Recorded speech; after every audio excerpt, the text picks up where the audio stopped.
have to do that to prove your faith. Your faith, you don't have to prove killing your son. That's the surprise. That's something new. So at that time, the prophets were going and telling people, how can you kneel in front of idols that are asking you to do human sacrifices? This idol, it's something you have done with your hands. It's the word fetichism. That's also a word in Marxism. It comes from the Latin verb facere, which means to do. Fetiche is something made, handmade, man-made, women-made. So this fetiche is something that you have made. But after having made it, of course, for it to serve you, because you have made it, right? You put it in a pedestal. Pedestal is right? Mm-hmm. You put it in a pedestal. You kneel in front of that thing that you have made, and you allow that thing to ask of you human sacrifices. Are you crazy? What? Said the prophets, right? Stand up and just take that into your hands and realize that this has to serve you, not you to serve that thing, right? Okay, so what does Marx do? He says the economical system. Who has made that? Just came from heaven? No, we have made it, probably not we, exactly we, but it's man-made, right? So how do we allow that system to have us kneeling?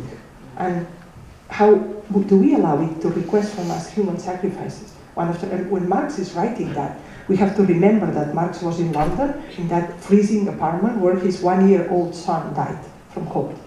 So he writes about that he says, my son was given to the god of the economy, right?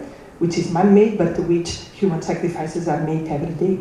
So he's comparing that to these ancient practices that he thinks are carried on in the modern times, that ancient people might be alienated because they believed in a God that could punish them and they were fearing that God. We are, guess what, putting the economy in the place of God.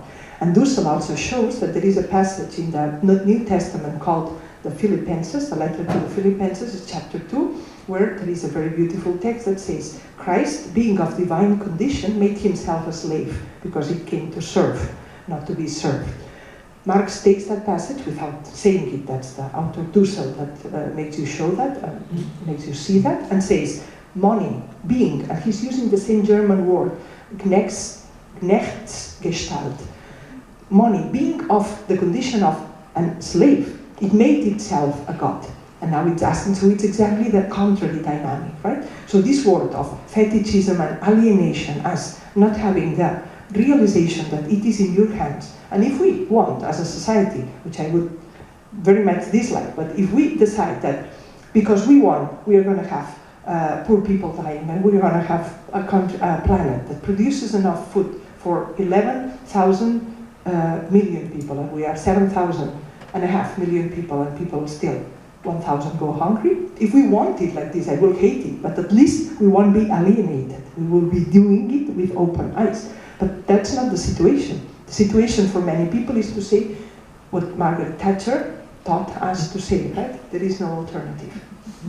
So that's my critique of capitalism, is that these three are the three moments that I think have to be taken into account and that make for anybody, not only somebody that necessarily has a ready plan, although I have some suggestions of how we could advance and move.